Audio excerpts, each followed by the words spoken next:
Okay, welcome to Bit2Card. This is the second tutorial that I'm going to make for making the Chinese knob. Okay, so you see over here, this is the second knob. The tutorial one I show you is a single directional flat knob, while this one is called bi-directional flat knob. Okay, so over here you can see the pattern of the knob. This knob actually made up of 3 different strings. Actually the blue string in the center, and then there's a white string at both the side, and the red one in the center. So if you flip to the other side, you will see is actually white string is in the center and the red string is at the both side. Okay, so it's a bit different from the first tutorial, but if you went through the first tutorial, for this second tutorial it will be much easier for you to follow through to make this bi-directional flat knob. Okay, so right now I'm going to show you all how to make this knob. Okay, so over here I got 3 different lines of 3 different colors: blue, orange and white. Okay, so first thing what you need to do is you need to join any 2 lines together of different color. 2 lines of different color. So for me, I just tie them together. You can use other method like use a lighter to burn it, to melt it and join it together, or you can use just tie them together. Okay, so let me put aside this first. Next, you need to use the clip and clip it to a board or something to secure the line, so that you can create a knot easily. Okay, now this one is secure. Okay, it's a bit same as tutorial 1. Okay, now first thing, you need to place this 2 line, the center of this 2 line below the center line.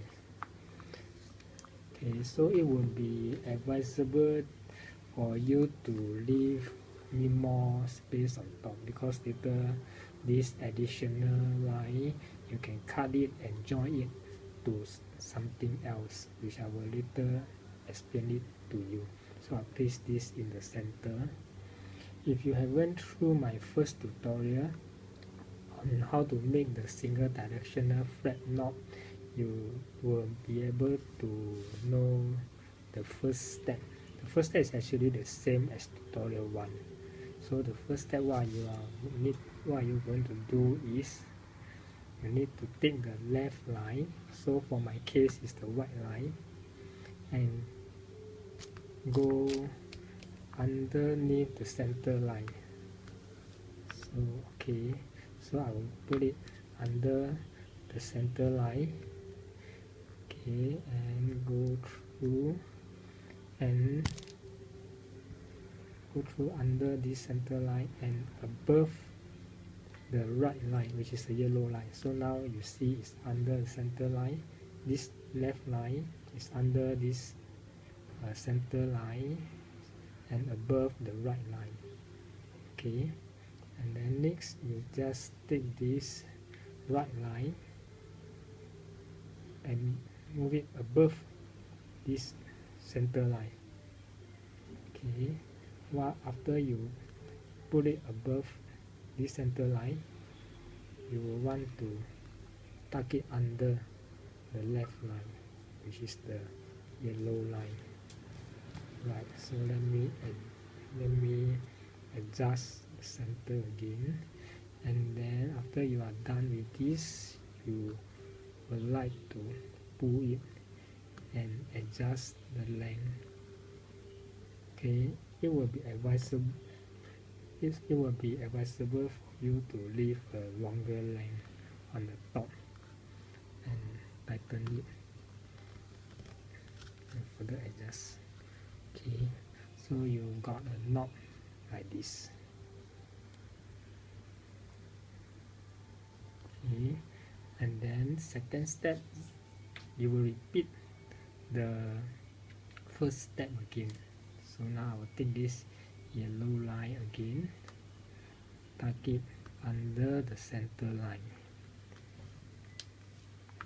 Okay, so you see over here, it goes under this center line. Oops, sorry about that. Okay, and I place it above the right line, and next I will bring the right line, which is the white line, and place it under the left line and pull it tight. Okay, need to tighten the center line, pull it, tighten, pull it and tighten, pull it and tighten.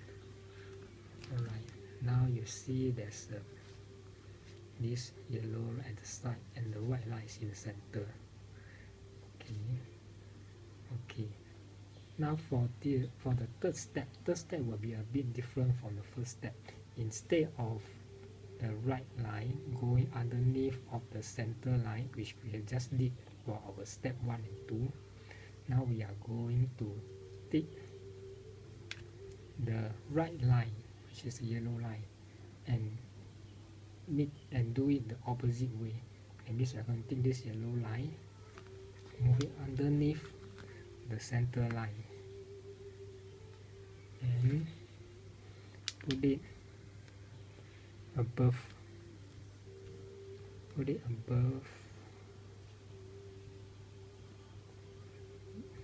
the white line. Okay, and then next the white line will go above the center line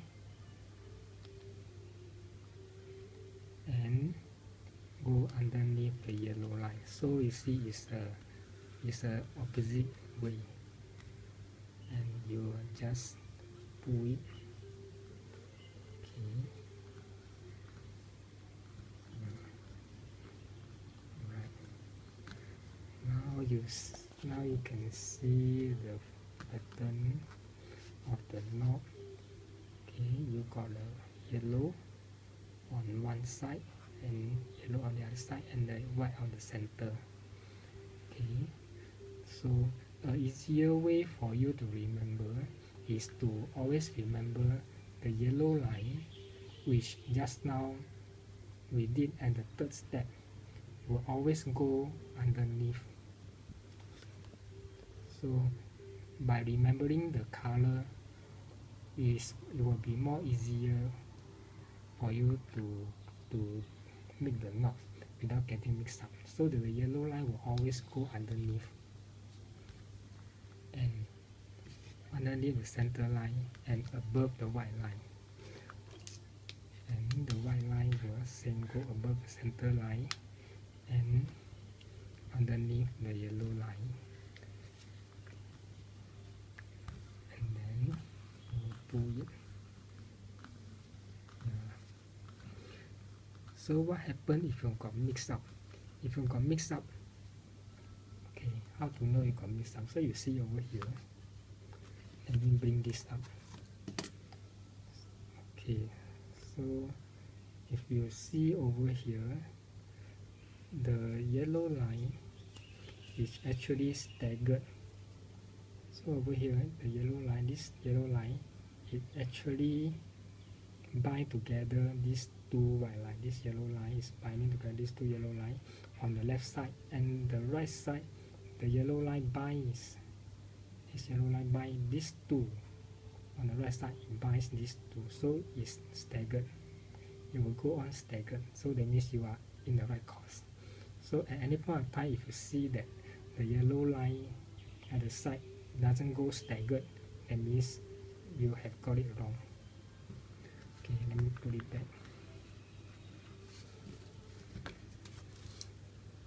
Okay, so I will continue and keep on repeating the step, which is putting the yellow line underneath the blue line and above the white line, and the white line go above the center line and underneath the yellow line. I will keep on repeating this step until I got the amount of length that I want for the formation of the knot. So now you see again, you can see over here, okay, the yellow is actually staggered on both sides. So I'll keep on repeating this step so you can see from the back. Okay, the yellow is in the center, the white is at both sides, and the front. The white is at the center, the yellow is at both the sides. Okay, so I will repeat one more step again. The yellow line will go underneath the blue line and above the white line, and the white line will go above the blue line and underneath the center line, and I just pull it tight.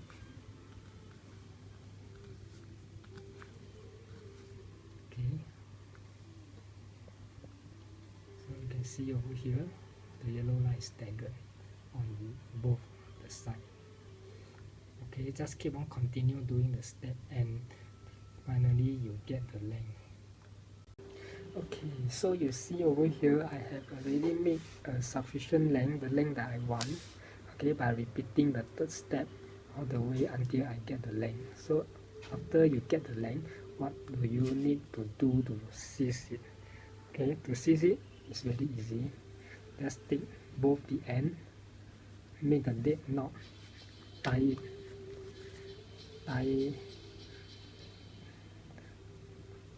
So I just tie it by making a dead knot, and once the dead knot is formed, you can cut away both ends, and just use the scissors cut away both the ends. So for this demonstration I won't be cutting it.